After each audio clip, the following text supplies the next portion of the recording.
Coming up on First at 4, we talk with one political science professor about the lesser-known amendment on the ballot in Kentucky. Plus, one of 20 people arrested for voter fraud in Florida is in court today. Plus, clouds are with us now, but not for long. I've got the latest on if more sunshine means warmer temperatures coming up as First at 4 continues. Mountain News First at 4 continues.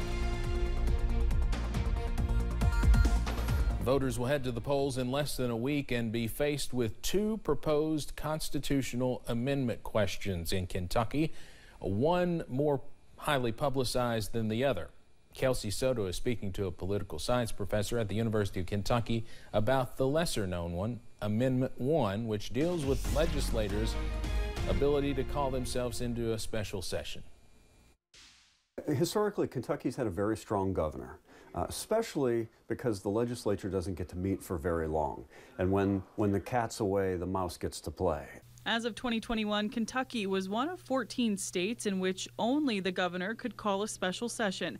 On November 8th, voters will decide on whether or not to change that and allow lawmakers to call themselves into special session, a clash of power that has been brewing since the pandemic between a Democratic governor and a Republican legislature. There was a lot of legislation passed aimed at the governor because legislators were angry at his COVID policies, but they really didn't fundamentally change much the governorship because they were fairly focused on emergency powers related things or other COVID related things. Stephen Voss is a political science associate professor at the University of Kentucky, but is also a specialist in elections and voting behavior.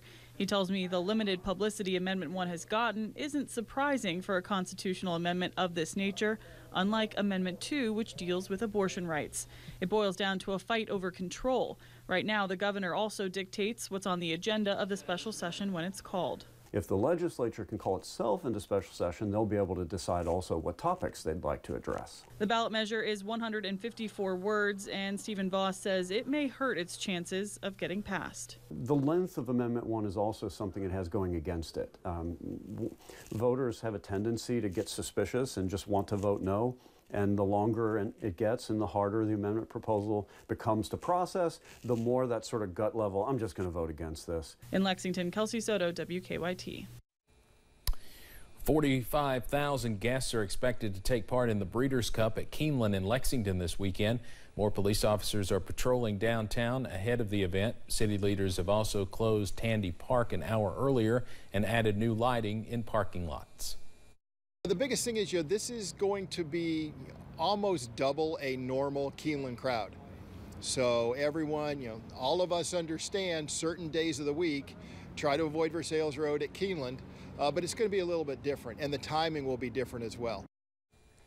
Police are also preparing and warning drivers to prepare for more traffic around downtown and Keeneland.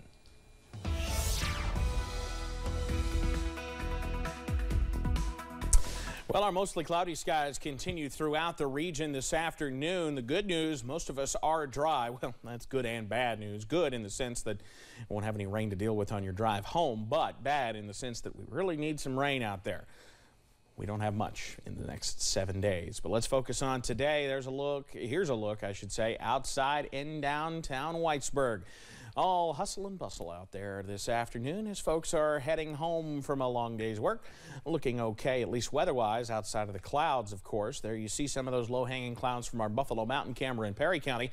But notice some of that sunshine trying to sneak through on the horizon. We may even see a few sun breaks towards sunset as that sun gets a little lower in the sky. Middle 60s. In fact, if you're not 66 degrees, where are you at? Well, you're probably in Middlesboro. We're at 68, 67 in Harlan, or a little cooler in the Cumberland Valley, 64 Somerset and 65 in Monticello. You look at this map and say, whoa, it must be raining everywhere. No.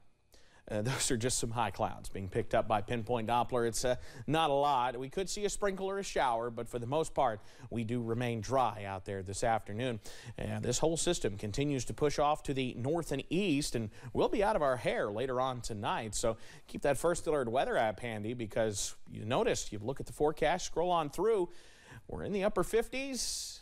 and we clear out and drop into the 40s, or at least the low 50s as we head into tonight. So not completely done yet when it comes to the potential for a little bit of sunshine later on.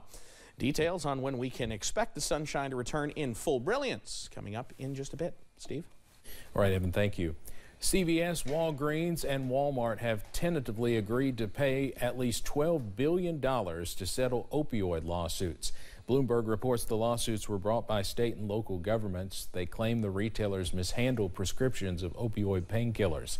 More than 3,000 lawsuits have been filed against pharmacies, opioid manufacturers, and distributors, accusing them of downplaying the addiction risks of opioids and also failing to stop the pills from being used illegally. Data shows the opioid crisis has claimed more than 500,000 lives in the last 2 decades, 80,000 just last year alone. Tonight, President Biden will be giving a speech on preserving and protecting our democracy. The president's remarks come amid a heightened political climate just 6 days before the midterm elections. A Democratic official says the president will talk about what's at stake in next week's election. He will specifically address election deniers and those trying to undermine voter confidence. The nation has seen a surge in divisive political rhetoric and threats of violence. Advisors say the president feels it's important to condemn acts of violence such as the one where Paul Pelosi was violently assaulted last week, where authorities called the incident a politically motivated attack. The president is scheduled to speak from Washington at 7 o'clock tonight. In Florida, voters are facing some confusion about who is allowed to vote. The state arrested nearly 24 former felons this summer, charging them with voter fraud. CBS's Christian Benavidez spoke with one of the accused who appeared in court this morning. Does Mr. Miller want to come up? Ronald Miller faced a Florida judge asking her to dismiss all charges. The Florida resident was arrested in August, accused of voter fraud. I opened up the door and assault rifles was looking at my head. Come out for what? What did they tell you when they arrested you? They didn't know. He said, oh, they got you voter fraud. Voter fraud? What? I voted, but I ain't fraud anything. I did everything by the book. Miller registered to vote after being approached by a canvasser at a grocery store. He received a registration card in the mail and voted in 2020. But because he's a convicted murderer, he was not actually eligible. He was arrested days after state police showed up at his Miami home and flagged the violation. Did you also vote in that election? Yes. I'm a law-abiding citizen. You know what I mean? I don't make no trouble. I changed my life. The arrest came after Governor Ron DeSantis launched a crackdown on voter fraud. He was issued a voter registration card. He voted. And it's as simple as that. My opinion is that state officials wanted to have a chilling effect on people who are going to vote. Miller is among 20 former felons arrested in the Florida crackdown. Police body cam footage captured confusion on both sides. Apparently, I guess you have a warrant?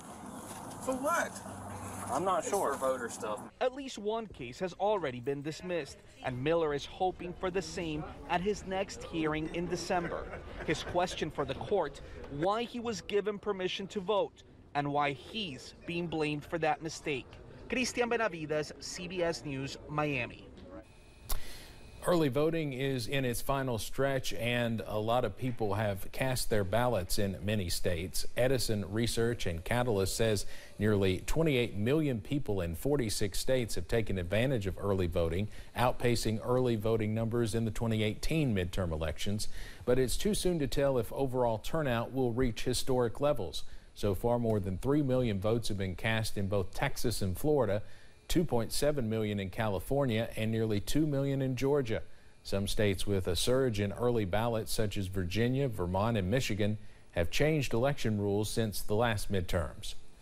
Coming up as First at 4 continues, the Federal Reserve makes its latest decision on interest rates. Well, still watching sunshine on the way back into the forecast later this week. I'll have the details on that on the way.